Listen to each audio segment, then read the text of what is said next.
Hoy, la mayoría de las personas están disfrutando de una semana de receso, de algunos días de recesos. Y hoy en la mayoría de las congregaciones se está hablando acerca de la resurrección, del Cristo resucitado. Pues bien, hoy vamos a hablar acerca de la vida que Dios quiere que usted y yo podamos vivir, que usted y yo podamos expresar, porque para eso Él resucitó. Así que yo le voy a pedir que usted pueda ir al libro de Lucas capítulo 24, versículo del 4 en adelante, que nos dice lo siguiente. Se la voy a leer en la Reina Valera 1960. Dice: aconteció que estando perplejos por esto, he aquí se pararon junto a ellas dos varones con vestidura resplandeciente. Y como tuvieron miedo, raro que una mujer tenga miedo, ¿cierto? Porque ellas son esforzadas y valientes, emprendedoras, muy fuertes. Conozco mujeres muy fuertes, a veces hasta más fuertes que los hombres. ¿Cuántas mujeres hay en este lugar? Porque ¿qué hombre es capaz de soportar un nacimiento de un bebé? Los dolores de parto, eso solamente Dios le dio el privilegio a las mujeres. Ese privilegio tan tremendo. Dice: y tuvieron miedo y bajaron el rostro a tierra. Y les dijeron: ¿por qué buscáis entre los muertos al que vive? Diga conmigo: ¿por qué buscáis entre los muertos al que vive? De hecho, así debería llamarse esta palabra. ¿Por qué buscáis entre los muertos al que vive? Así hay muchas personas hoy en día en la vida, buscando en los muertos aquella persona que resucitó hace más de 2000 años. Así hay personas buscando en ritos y tradiciones de la ley, tratando de buscar aquella persona que lo dio todo y que resucitó por cada uno de nosotros. Y los ángeles le dijeron: no está aquí, sino que ha resucitado. Acordado de lo que os habló cuando aún estaba en Galilea, diciendo: es necesario. Cuando usted ve la palabra es necesario, significa que es urgente, significa que no tiene cambio, significa que es irreemplazable, significa que es obligatorio. Es decir, es obligatorio que el Hijo del Hombre sea entregado en manos de hombres pecadores y que sea crucificado y resucite al tercer día.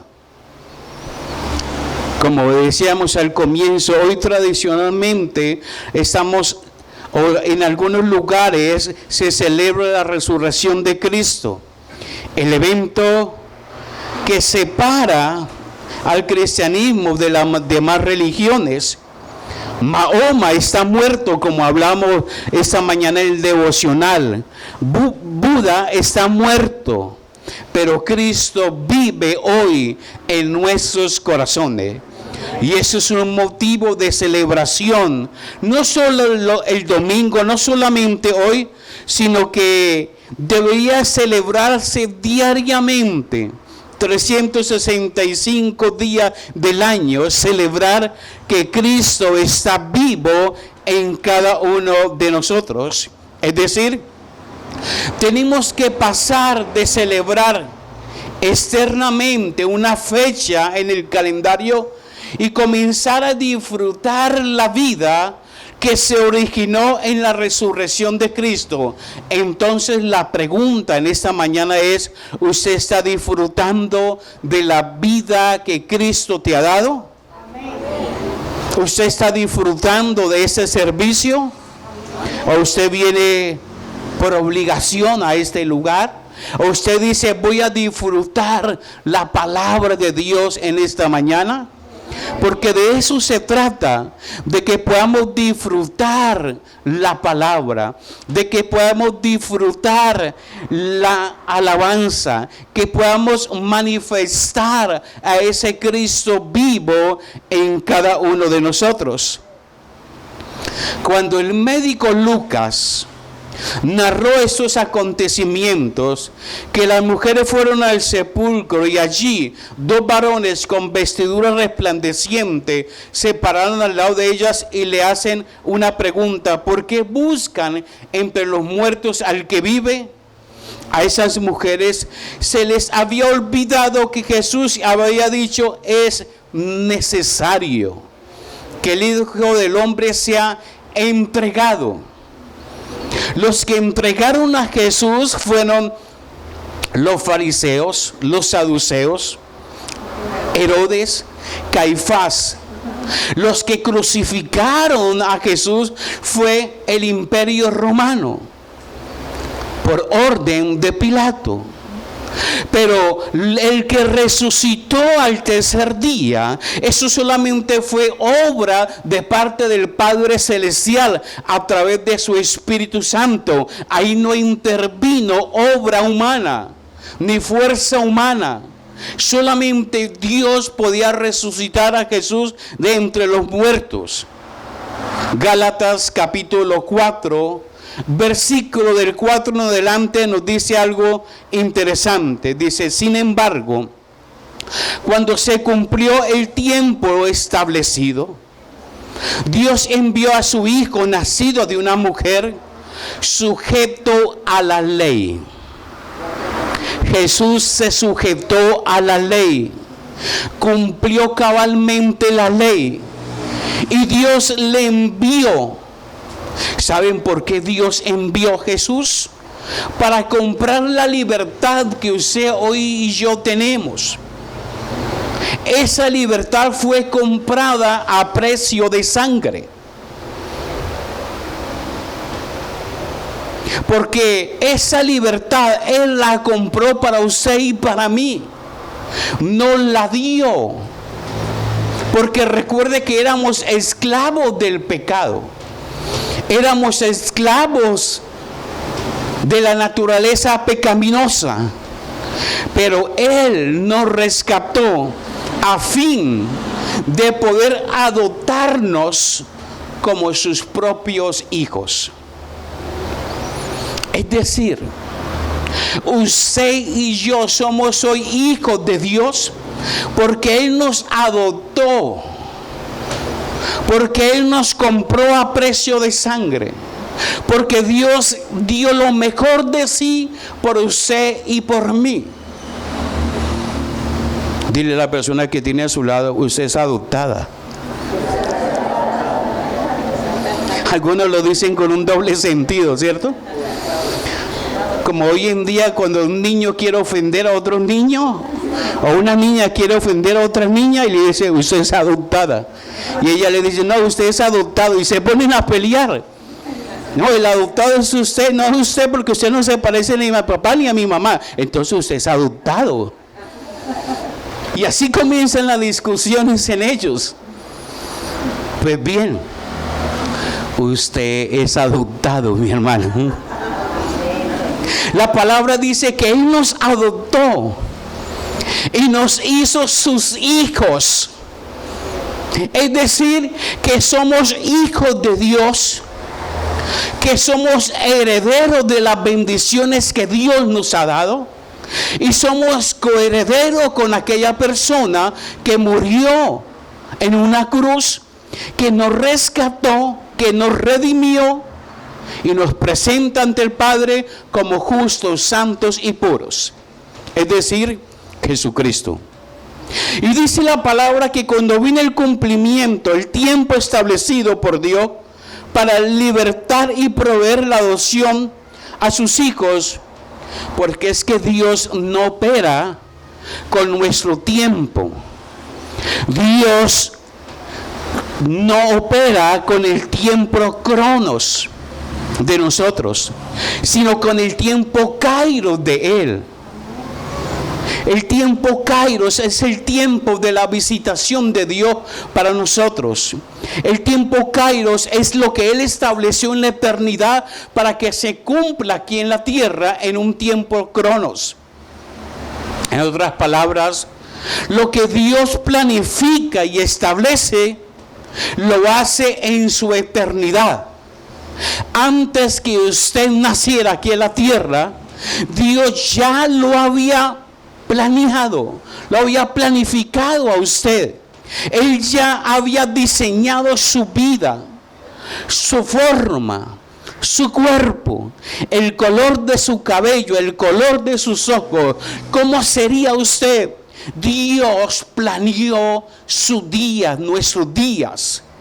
Es decir, usted y yo fuimos primeros hechos en la eternidad. Dios pensó en nosotros antes que nosotros naciéramos aquí en la tierra.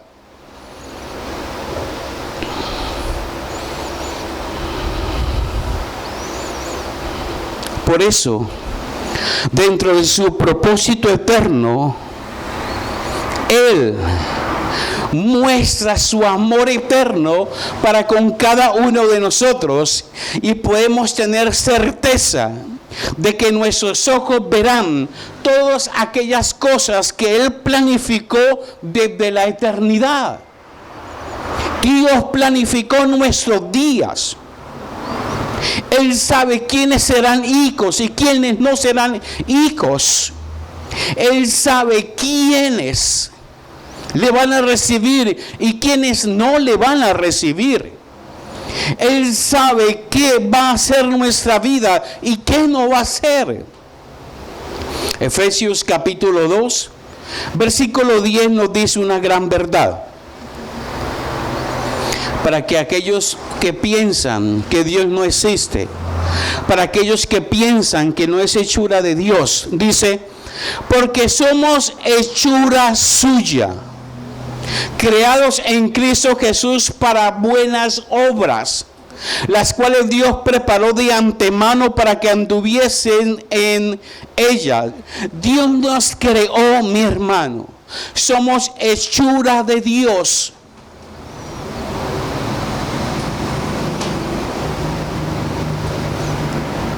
Dios nos hizo. Y si usted tiene dudas, léase el Salmo 139 en su casa toditico, donde habla que Dios te hizo sin faltar un solo detalle. Así que nosotros aquí en la tierra estamos caminando en las obras que Él preparó de antemano. En otras palabras, los hijos de Dios fuimos creados para caminar sobre aquellas que Dios ordenó y preparó desde la eternidad.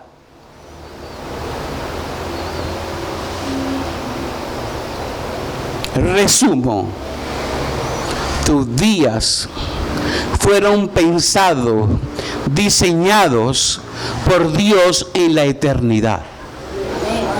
Efesios capítulo 2, versículo 10 nos dice una tremenda verdad. Dice, pues somos la obra maestra de Dios. ¿Sabía usted eso? Que usted es la obra maestra de Dios. Cuando alguien te pregunta a ti, ¿quién eres? ¿Tú qué le respondes? Yo soy pastor, yo soy ingeniero, yo soy esto, yo soy aquello. No, lo que la gente quiere saber es quién es usted. Y usted puede decirle, yo soy una hija de Dios, o soy un hijo de Dios. O usted puede decirle, yo soy la obra maestra de Dios aquí en la tierra. Porque Él nos creó de nuevo en Cristo Jesús. Es decir, Él nos creó de nuevo, a fin de que hagamos las cosas buenas que preparó para nosotros. Él tuvo que hacernos de nuevo, porque nuestra vieja naturaleza, esa naturaleza que nos conducía al pecado, esa naturaleza que nos llevaba al pecar, esa naturaleza en la cual nos deleitábamos en el pecado, bajo esa naturaleza nosotros no podíamos disfrutar el reino de Dios.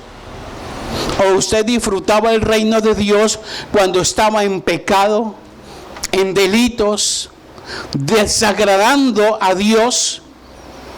No disfrutábamos el reino de Dios. Por lo tanto, era necesario que Dios nos hiciera de nuevo. Es decir, era necesario, obligatorio, volver a nacer. Lo que nunca entendió Nicodemo, o tal vez lo entendió: volver a nacer. ¿Cómo? Meterme en el vientre de mi madre y volver a nacer. Jesús le dijo: de ese nacimiento no estoy hablando de un nacimiento espiritual. La pregunta en esta mañana es: ¿cuántos han nacido de nuevo? Porque si usted ha nacido de nuevo, usted se deleita en las cosas de Dios. Usted se deleita en la palabra de Dios.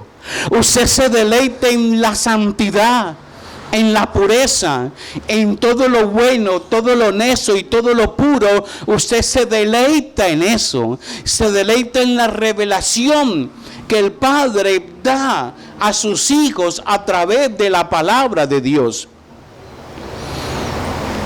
Porque esa es nuestra naturaleza, una naturaleza divina. Pero cuando nuestra naturaleza es una naturaleza de pecado, entonces la gente no se deleita en la palabra, no se deleita en las cosas de Dios, no busca la santidad, sino que busca el pecado y se deleita en el pecado, porque lo gobierna una naturaleza pecaminosa, lo gobierna una naturaleza caída. Adán, Caín, Abel, Noé, la familia de Noé, Abraham, Moisés, Caleb, los profetas, David y muchos grandes patriarcas caminaban bajo una plataforma de una naturaleza caída. Se movían bajo una naturaleza, su naturaleza pecaminosa, pero tenían algunos destellos de revelación de parte de Dios, entonces caminaban en esos destellos de revelación. Pero su naturaleza era una naturaleza caída. Su naturaleza era una naturaleza que los llevaba al pecar. La plataforma en las cuales ellos se movían era una plataforma de una naturaleza caída. Pero ahora usted y yo no nos movemos en esa plataforma, porque ahora nuestra plataforma es la naturaleza de una vida divina, que es la vida que Cristo nos ha dado. Por eso era necesario que Él nos volviera, que volviéramos a nacer, que volviéramos a ser creados. Pero ya no bajo esa naturaleza pecaminosa, sino bajo la naturaleza divina, la naturaleza que busca la santidad. Dile a la persona que tiene a su lado: ¿por qué estás tan callado?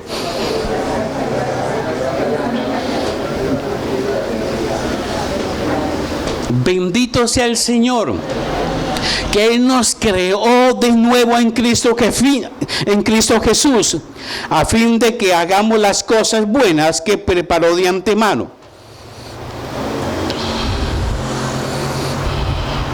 La obra maestra de Dios es usted y yo.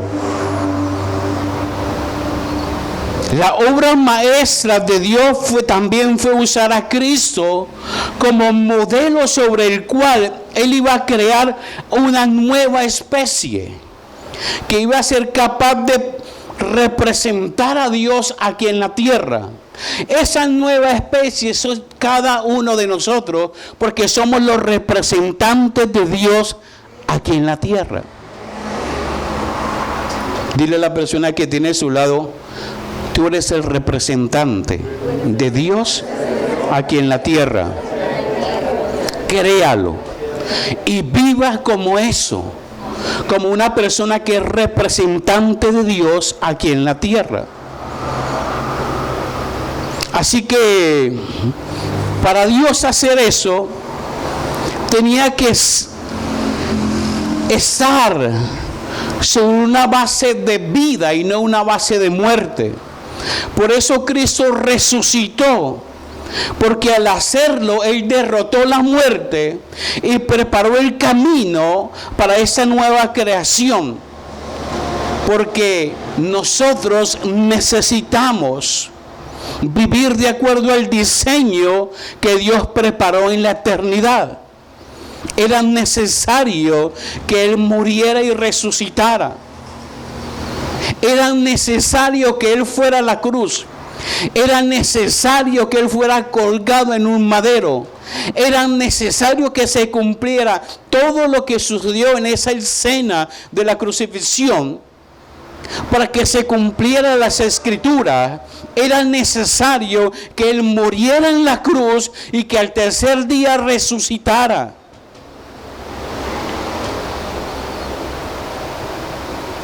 Era vital que Él hiciera eso, para que nosotros pudiéramos vivir en esa vida que Él nos regaló. Mira, de nada sirve celebrar cada año el domingo de resurrección si no estoy dispuesto a vivir en su resurrección. De nada sirve que celebremos cada domingo de resurrección cada año si usted no está dispuesto a vivir todos los días como si ya fuera una persona nueva en Cristo Jesús.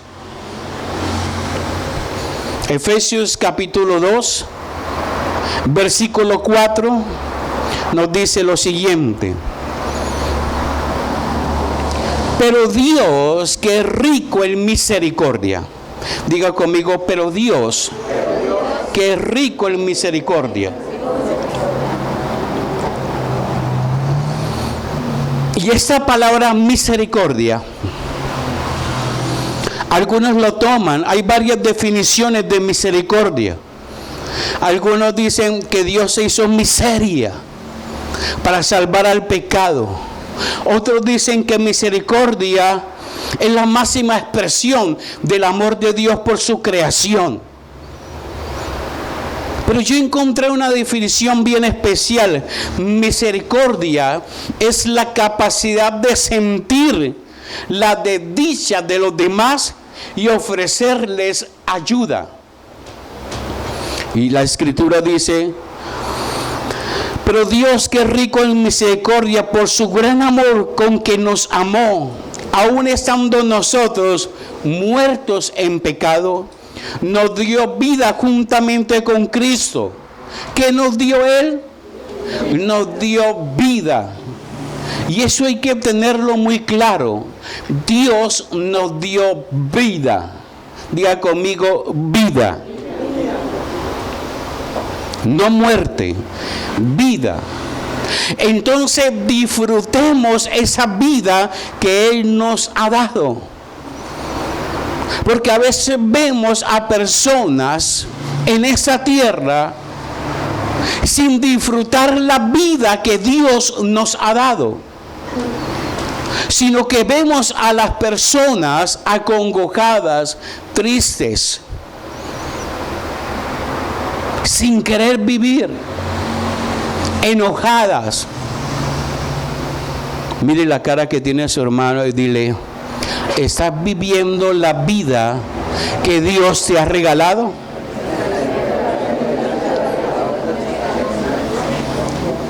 Esa vida que Dios te dio, esa vida que Dios nos dio, nosotros no la podíamos conseguir.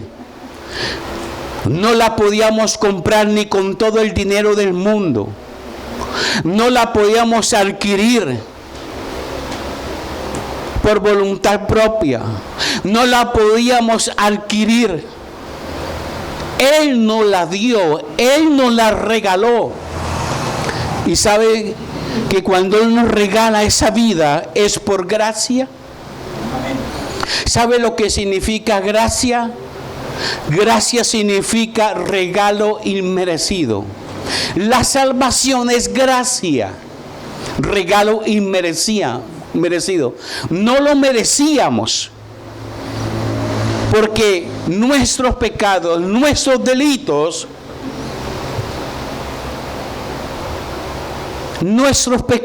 y nuestros delitos nos conducían a una sentencia de muerte. Pero Dios, que es rico en misericordia, nos dio vida. Nos regaló esa salvación por gracia, favor inmerecido. Es decir, usted y yo somos salvos por la gracia de Dios.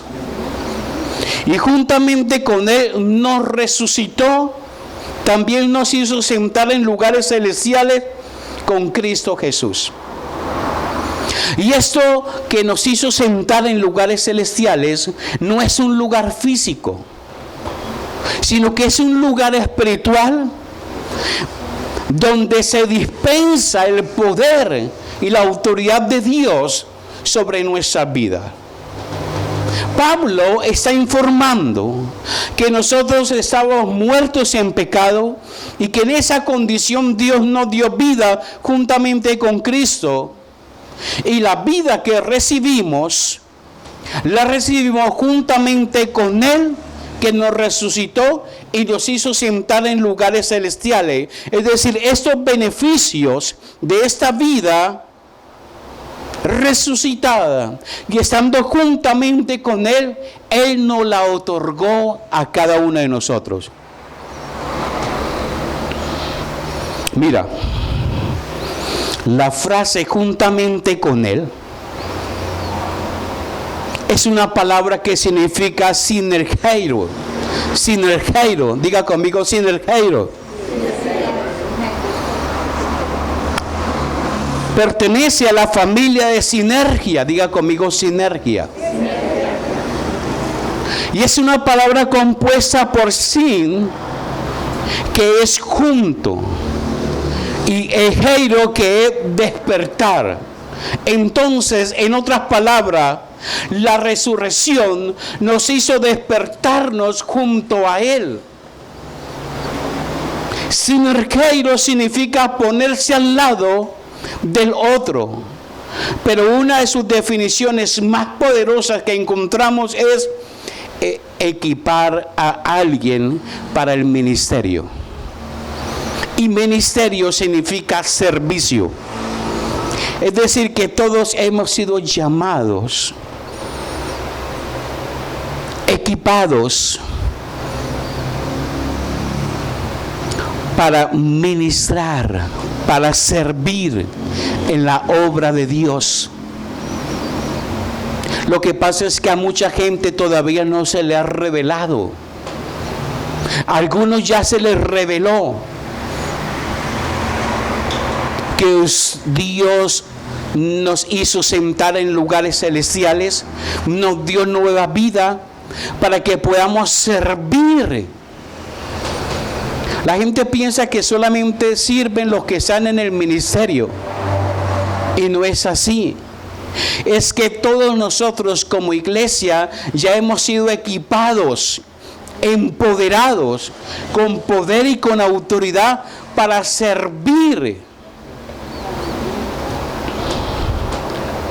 Levante su mano y dile: Señor, revélame esto. Así como tú le revelaste a Pedro que tú eres el Hijo de Dios, revélame, Señor, esta palabra de servir. Así que la resurrección de Cristo no solamente fue un evento, sino que fue diseñado para equipar a los creyentes para la obra del ministerio. Mateo capítulo 28, versículo 20 nos dice una gran verdad. Dice, enseñándoles que guarden todas las cosas que os he mandado, y he aquí yo estoy con vosotros todos los días hasta el fin del mundo. ¿Cuándo iba a estar Jesús? Todos los días. Cuando Jesús caminó en la tierra, estaba con sus discípulos, de tal manera que si Él estaba con sus discípulos en este lugar, no podía estar con aquellos otros. Es decir, estaba limitado por un cuerpo. Es decir, estaba encapsulado por un cuerpo. Si Él estaba en Jerusalén, no podía estar en Samaria, porque lo limitaba un cuerpo. Pero cuando Jesús resucita, dice, yo estoy con vosotros, no con uno, con vosotros todos los días hasta el fin del mundo. Es decir, que Él está con todos nosotros. Así usted esté en Alaska y otros en Neiva, ahí Él está. Él está en ti. Donde tú vayas, Cristo va contigo. Donde tú te muevas, Cristo se mueve. Así que dile a la otra persona que tiene a su lado, ten presente. ¿Dónde vas a estar? Porque ahí también está Cristo.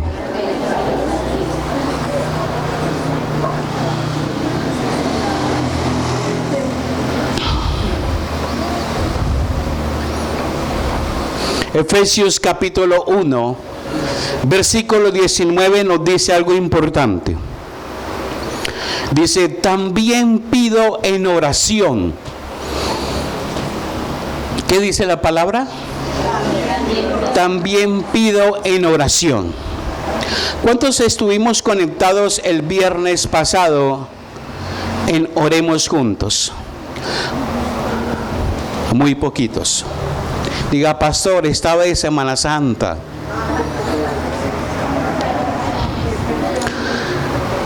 Estamos hablando acerca de la oración en ese tiempo, en ese espacio. Y aquí dice, también pido en oración que entiendan la increíble grandeza del poder de Dios para con nosotros.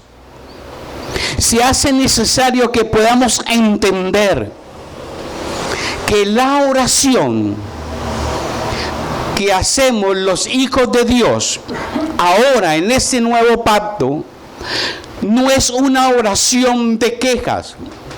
No es una oración como si le presentáramos al Señor una lista de peticiones como cuando vamos al supermercado.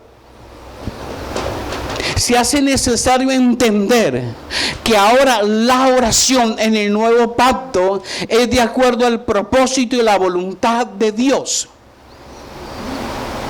Es que la gente a veces ora bajo una plataforma de naturaleza caída. Entonces, cuando una persona ora bajo una plataforma de una naturaleza caída, lo que hace es orar por sus necesidades, orar por sus deseos, por sus problemas, por sus dificultades, y orar para que Dios le perdone sus pecados. Esa es la oración de una persona que no ha nacido de nuevo, que no ha entendido la verdad presente y que no ha entendido cuál es el pacto que ahora nos gobierna. Dice, también pido en oración que entiendan la increíble grandeza del poder de Dios para nosotros, los que creemos en Él. Es el mismo gran poder que levantó a Cristo de los muertos y lo sentó en el lugar de honor a la derecha de Dios y en los lugares celestiales. ¿Qué decía el apóstol Pablo? Quiero que entiendan y que oren para que les sea revelado estas palabras, que la oración no es una oración de súplica y ruego, porque a veces teníamos la costumbre que entre más oráramos, entonces Dios más nos iba a escuchar, como manipulación, como los niños hoy en día, que le piden un bombón y la mamá le dice no porque le hace daño. Entonces él comienza a rogar desde la mañana, tarde, más tarde y más tarde, hasta que la mamá tenga mi hijo. Con Dios no es así. Con Dios no es, entre más oraciones tenga, voy a manipular a Dios para que Él me haga caso. Con Dios no es así. Entonces, para que Dios me haga caso, voy a ayunar, a abstenerme de alimento para manipular la mano de Dios. Pero esto no es así. Entonces, voy a convocar a otras personas conmigo, porque uno hace oír a 1000 y 2 a 10,000. Entonces voy a convocar a otras personas para que me acompañen en la oración, como si Dios necesitara que 20,000 personas le gritaran para que Él haga algo. Diga conmigo, con Dios no es así. Eso era en el antiguo pacto, bajo una naturaleza caída, bajo una plataforma de naturaleza caída. Ahora en Cristo Jesús, en la verdad presente, nosotros sabemos que Dios no es un Dios sordo, que Él escucha desde el mismo momento que nosotros dispusimos nuestro corazón para hablar con Él.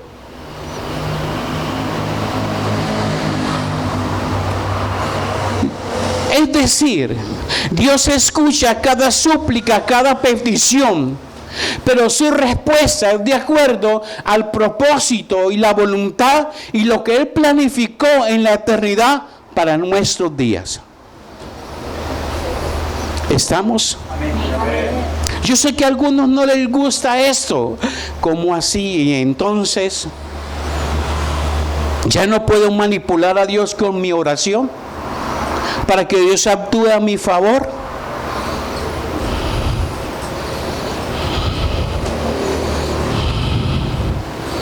Mis hermanos, en los hijos de Dios, ¿cuántos hijos de Dios hay en este lugar? El poder de Dios opera en nuestras vidas y necesitamos manifestar esa vida que Dios nos ha dado. Y no solamente eso, sino que necesitamos ver esos resultados de esa vida.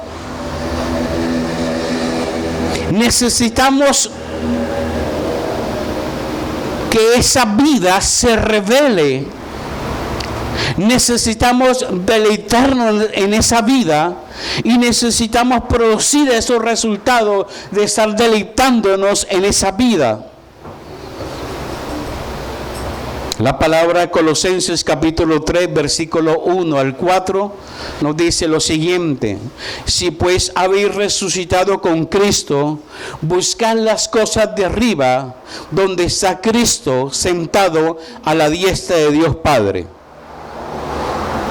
Entonces, si usted va a tomar en serio la nueva vida, que sería así, entonces debe de actuar de acuerdo a esa naturaleza, de acuerdo a esa vida.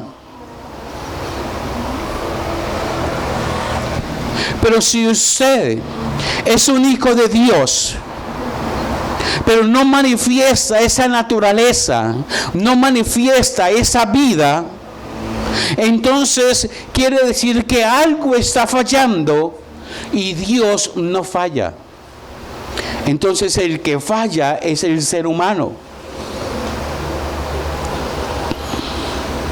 La pregunta del millón en esta mañana es: ¿qué estás viendo?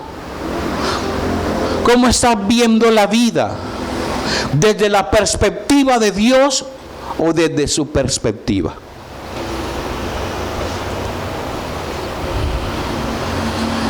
Porque Cristo nos lleva a ver las cosas como Él las ve. Colosenses 3:3 nos dice: porque habéis muerto y vuestra vida está escondida en Cristo Jesús. Es decir, usted y yo estamos escondidos en Dios. Mira, muchas personas ven las situaciones dependiendo del punto de vista de los espejuelos con los que te criaron.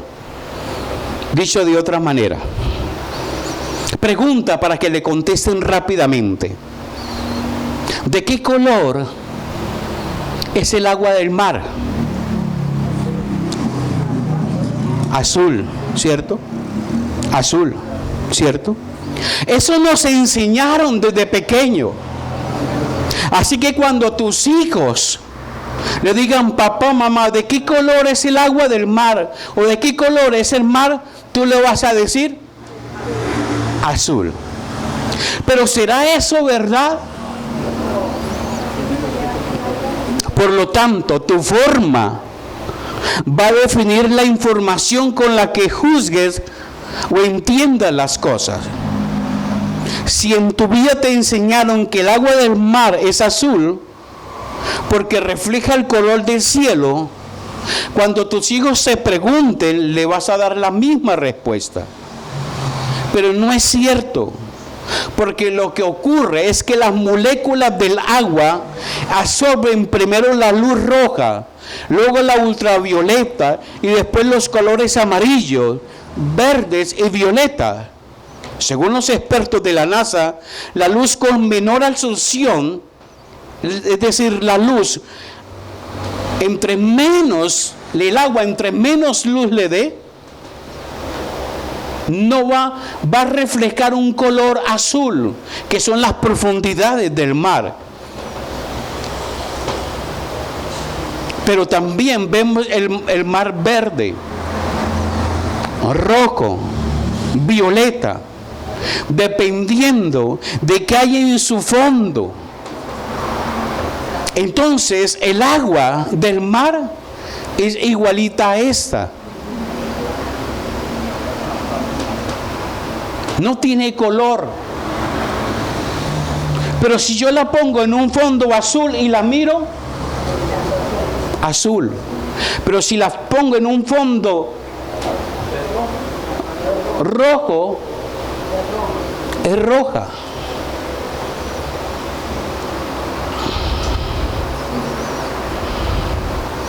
Y así vamos a ver la vida.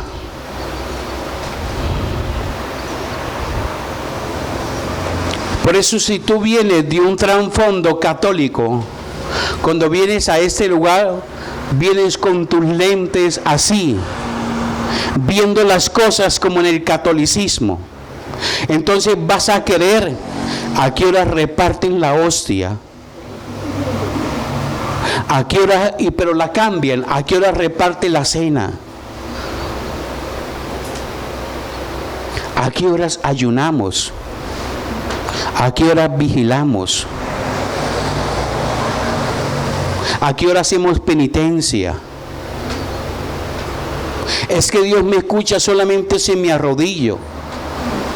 Es que Dios me escucha solamente si oramos a nivel congregacional.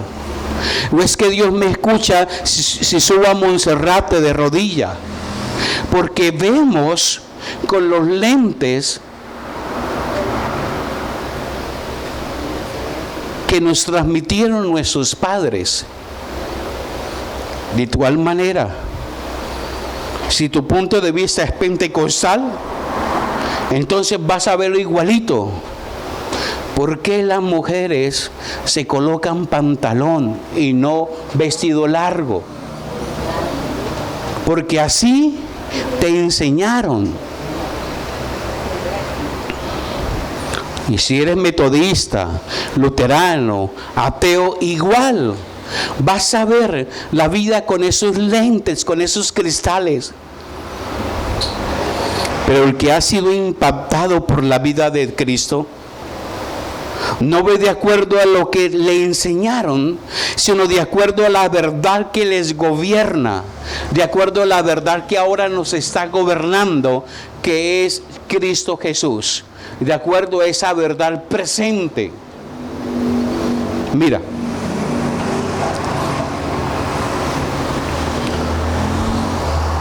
antiguo pacto, tratábamos de agradar a Dios a través de nuestras obras, ¿cierto? Hacíamos cualquier cosa con tal de agradar a Dios a través de las obras de la ley, a través de las costumbres religiosas. En el nuevo pacto sabemos que la única persona que ha agradado a Dios es Cristo Jesús, y ahora Él está en nuestra vida. Por lo tanto, ¿necesito hacer alguna obra para agradar al Señor? No, necesito es manifestar esas obras que ya le agradan a Dios.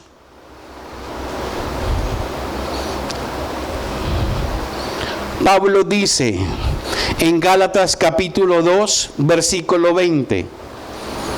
Gálatas 2, versículo 20.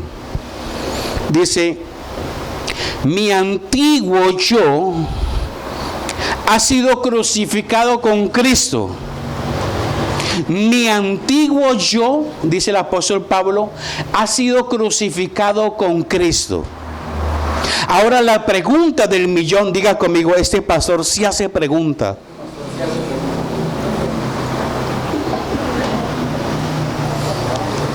La pregunta del millón en esta mañana es: ¿qué es el viejo yo? Si alguien le preguntara a usted, ¿de qué está hablando el apóstol Pablo aquí? Mi antiguo yo ha sido crucificado. ¿Qué le respondería a usted? Mi antiguo yo. ¿Usted qué le respondería? No, hermano, mi vieja vida. Como le dije en la pregunta anoche a una persona, ¿cuál es su vieja vida?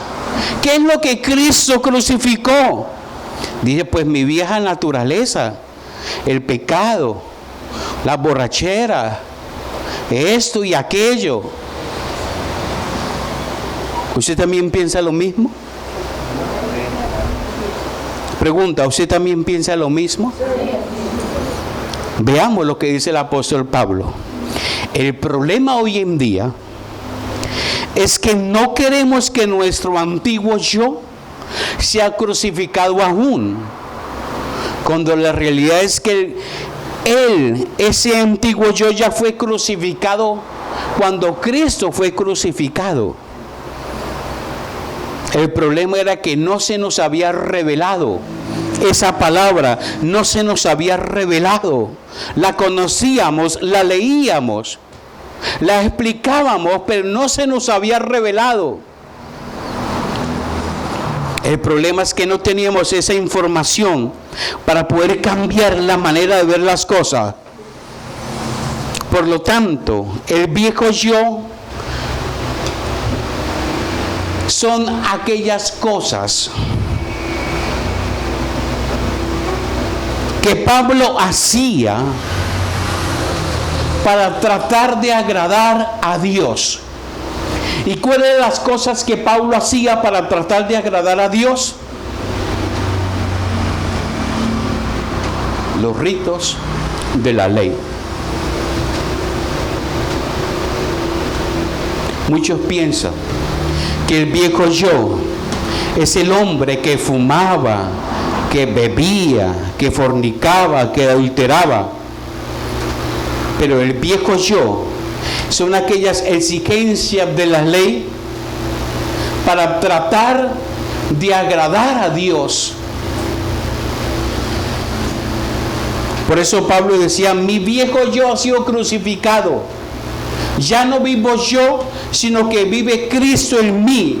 Así que vivo en ese cuerpo terrenal, confiando en el Hijo de Dios, quien me amó y se entregó a sí mismo como algo sin sentido. Pues si cumplir la ley pudiera hacernos justos ante Dios, entonces no hubiera sido necesario que Cristo muriera. Lo que Pablo estaba diciendo en este pasaje y estaba afirmando era que dentro de él había una nueva forma de vida, no una religión, no una costumbre, sino una nueva forma de vida.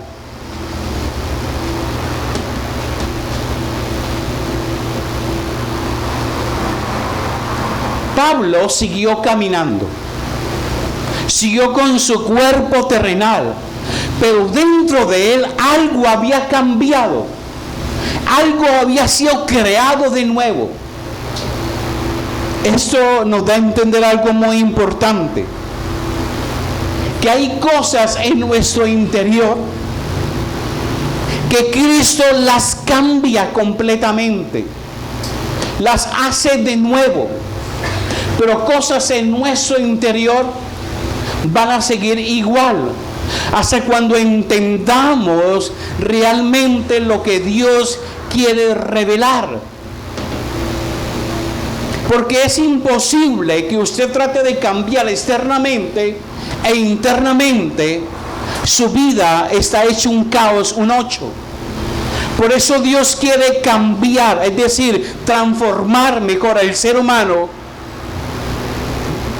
de adentro hacia afuera.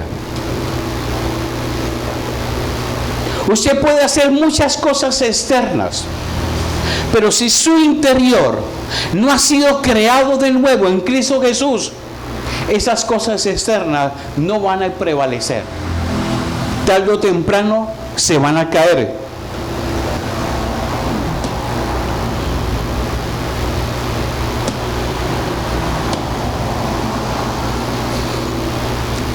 ¿Quién tiene un espejo en este lugar?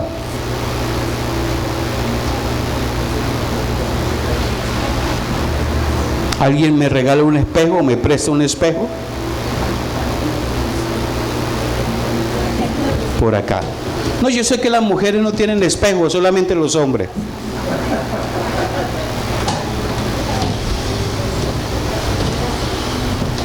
Mira, antiguo pacto, la ley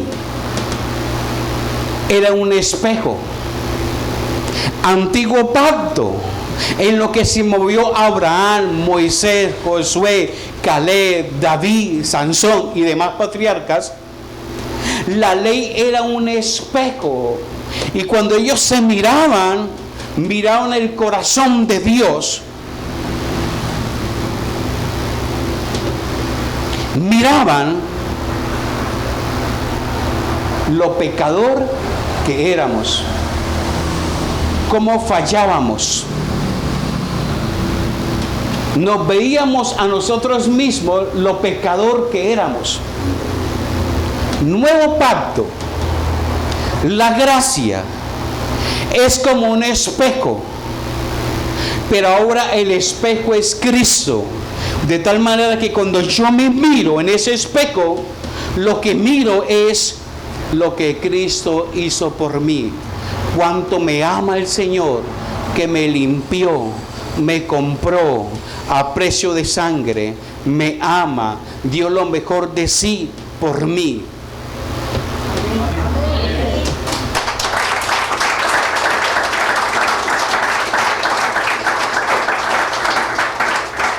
Así que cada vez que te mires a un espejo,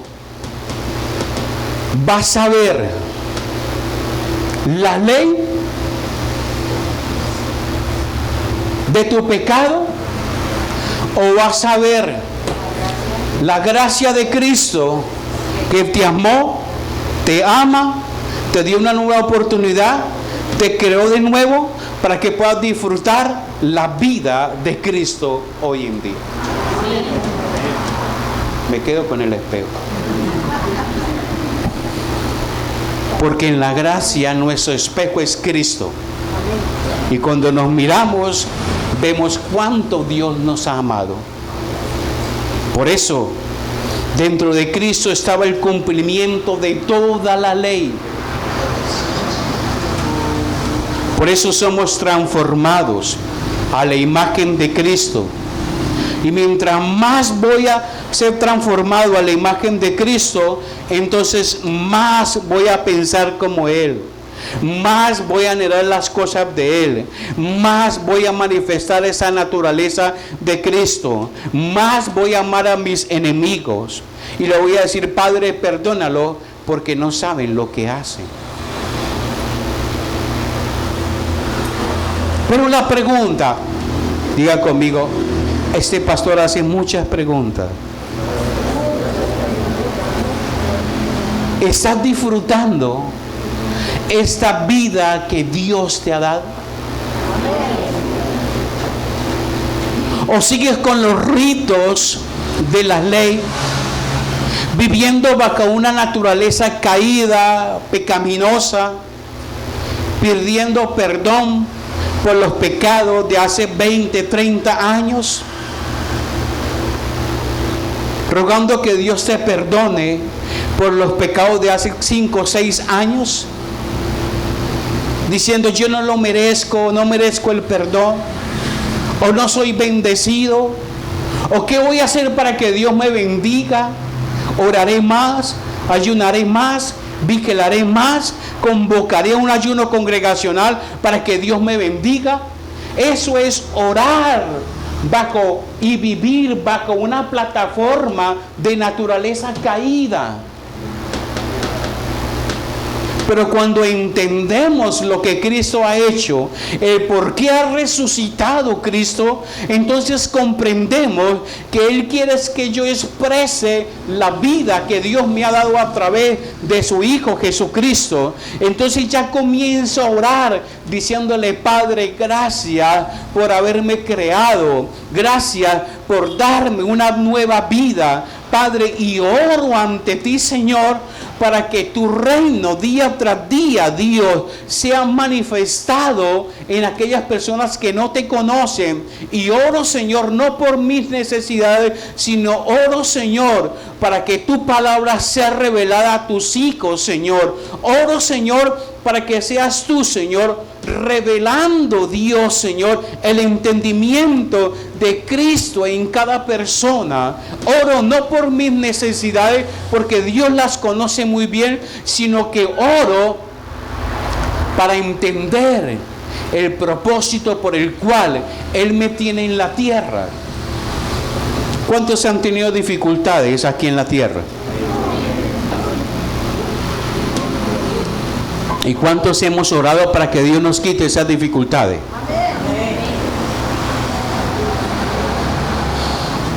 Pero sabe que a veces Dios permite ciertas cosas para tratar con nuestro carácter, para sacar ciertas cosas de nuestra vida, para que le preguntemos a Él, no por qué, porque esa es la pregunta favorita cuando estamos en problemas. ¿Por qué me pasa esto a mí si voy a la iglesia?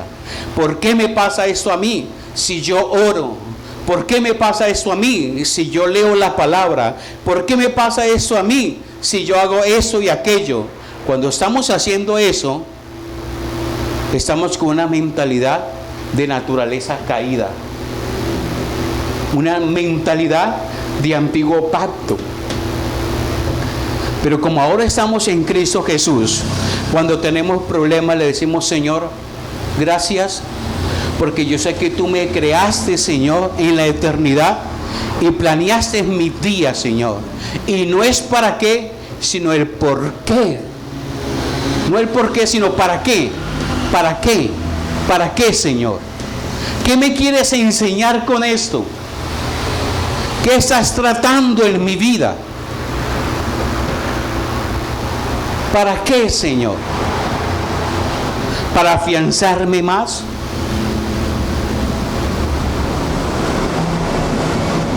¿Para qué, Señor? ¿Qué es lo que estás tratando de revelarme, Señor? Si se puede decir así.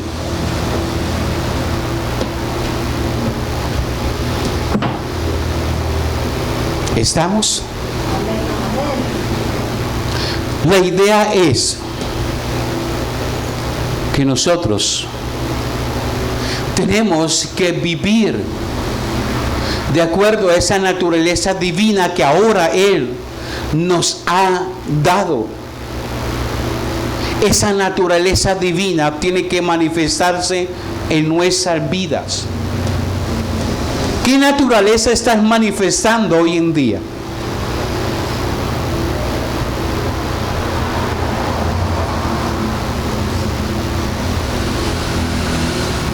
Porque hay gente que aunque viene a una iglesia, viene a una congregación, no han entendido todavía lo que es ser un hijo de Dios. No han entendido lo que es vivir en la verdad presente. Y todavía quieren hacer pactos con Dios.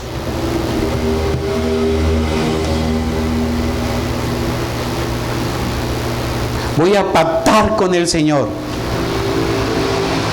Eso lo hicimos, lo aprendimos, lo enseñamos. Pero eso ya no opera en la verdad presente. Porque el único pacto que Dios hizo, ¿lo hizo con quién?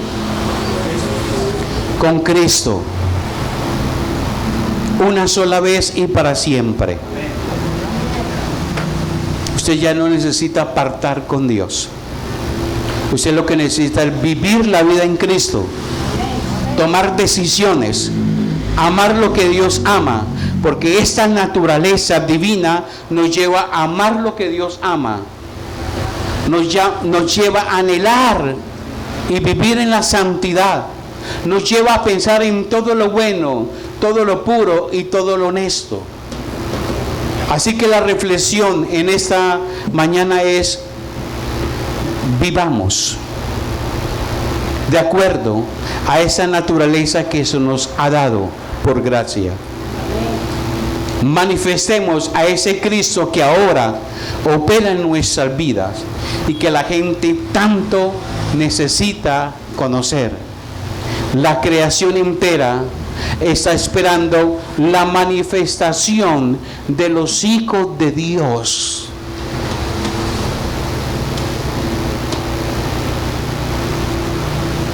La naturaleza espera la manifestación de los hijos de Dios, porque los hijos de Dios tienen la verdad, y la verdad es Cristo Jesús.